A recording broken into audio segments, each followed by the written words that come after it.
When most people think of cannabis edibles, they picture something modern: gummies, chocolates, or products found in today's legal markets.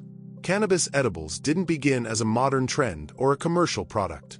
But the idea of consuming cannabis through food and drink is far older than many realize. Long before modern laws, branding, or regulation, cannabis was being incorporated into meals, beverages, and ritual practices across ancient civilizations. Not as a trend, but as part of culture, medicine, and tradition.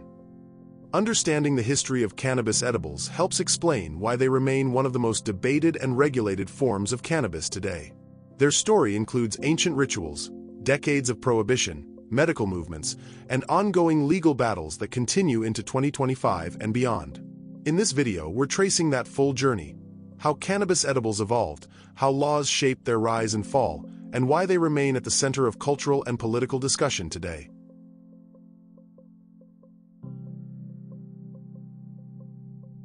To truly understand cannabis edibles, we go back thousands of years. Long before modern terminology like edibles, early humans knew that cannabis could be ingested for effect, and often for sacred or medicinal purposes. In ancient India, bhang, a drink made by grinding cannabis leaves and mixing them with milk, spices, and sweeteners, was a ritual and social beverage. This tradition was intertwined with seasonal festivals like Holi and mentioned in texts dating back over a millennium. Another early edible called bhang appeared in Indian and Middle Eastern cookery: a dense, nutty, spiced cake made with cannabis, fruit, nuts, honey, and spices. This form was portable, calorie-rich, and used in both festive and healing contexts. Cannabis wasn't just recreational. It was integrated into healing, rite-making, and long-standing cultural practices.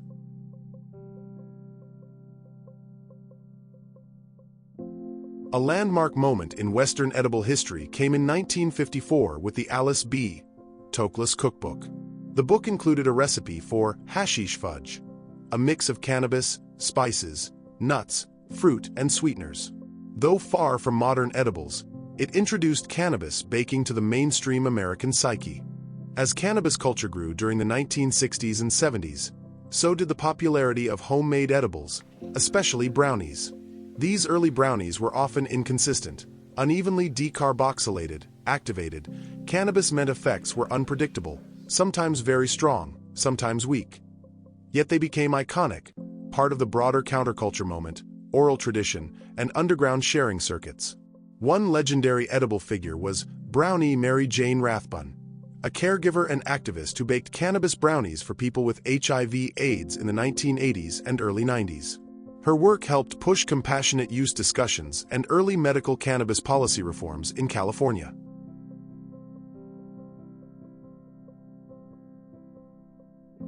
Cannabis prohibition swept most of the world in the 20th century.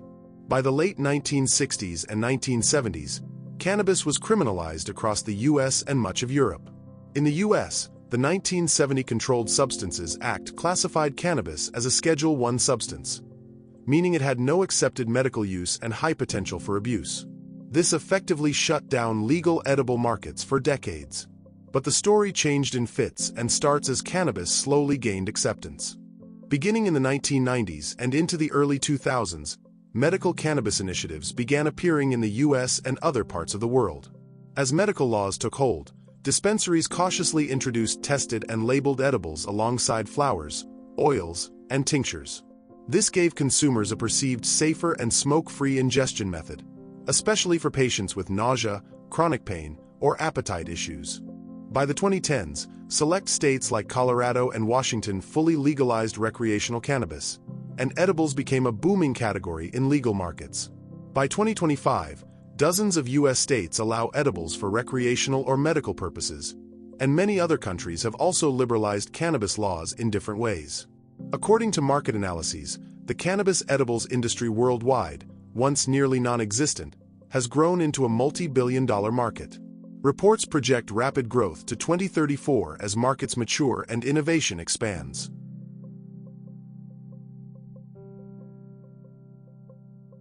As legalization expanded, so did creativity and technology. Today's cannabis edibles include gummies and candies, the most popular ingestible category in many regions. Chocolate bars, premium craft chocolates infused with precise doses of THC/CBD.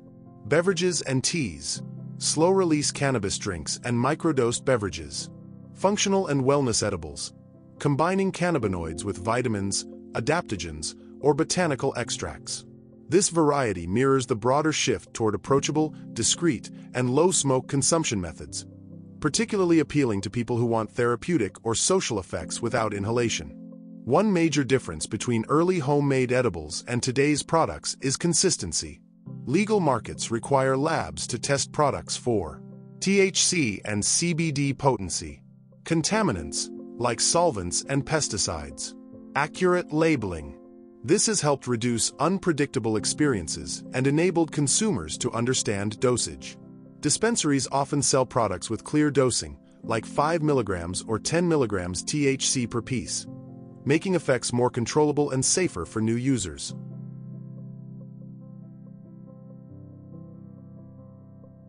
The legal edibles market has become a cornerstone of the broader cannabis industry, valued in the billions globally and projected to grow into the tens of billions by the early 2030s. North America leads global revenue share, but Asia-Pacific and Europe are increasingly important markets. Innovative companies are now even exporting products internationally, such as U.S. edibles brands entering European pilot programs under regulated cannabis frameworks. This growth isn't just economic, it's cultural. Edibles are helping integrate cannabis into culinary and wellness cultures traditionally dominated by wine, spirits, and herbal remedies.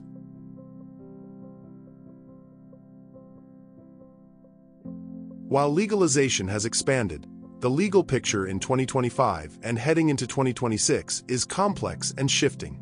At the federal level in the U.S., cannabis, including high THC edibles, remains technically illegal as a Schedule I controlled substance. However, in late 2025, the federal government issued an executive order to fast-track rescheduling cannabis to Schedule III, a move that could reduce barriers to research and ease tax burdens on legal cannabis businesses, but not automatically change the underlying law. Despite this, regulatory uncertainty persists. For example, Congress passed legislation narrowing the federal definition of legal hemp to products with no more than 0.3% THC or extremely low THC per serving, effectively targeting many intoxicating hemp-derived products and closing a popular loophole used to sell edibles and beverages outside traditional cannabis markets. Provisions in 2025 ended the spread of low-THC intoxicating cannabis beverages, which were popular in some states, forcing companies and consumers to navigate new legal hurdles. Starting in late 2026, many hemp-derived THC products are likely to become effectively illegal at the federal level unless Congress acts. This means states are now the main drivers of edibles legality, and divergent state laws create a patchwork of rules across the country. In states where cannabis is legal, edibles are often available through licensed dispensaries with strict regulations around packaging and labeling, child-proof containers, THC content limits per serving and per package. However, many states maintain tight restrictions, and in places like Texas, the issue remains contentious. In 2025, Texas enacted a ban on hemp-derived THC consumables, including gummies, chocolates, and other edibles, which will take effect in September 2025 and has sparked legal challenges and industry pushback. These differing frameworks reflect broader political and social debates, from public health concerns to economic interests.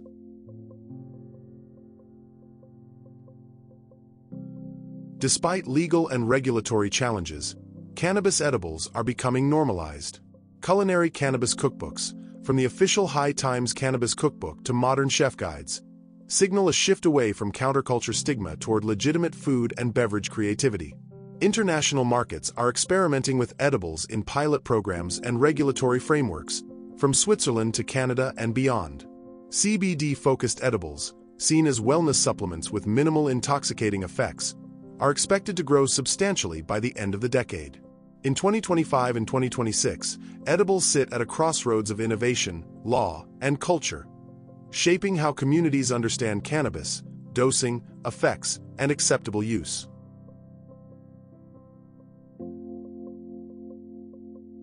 Cannabis edibles began as spiritual and medicinal companions in ancient cultures, evolved through underground innovation, and have become a major part of the legal cannabis ecosystem today.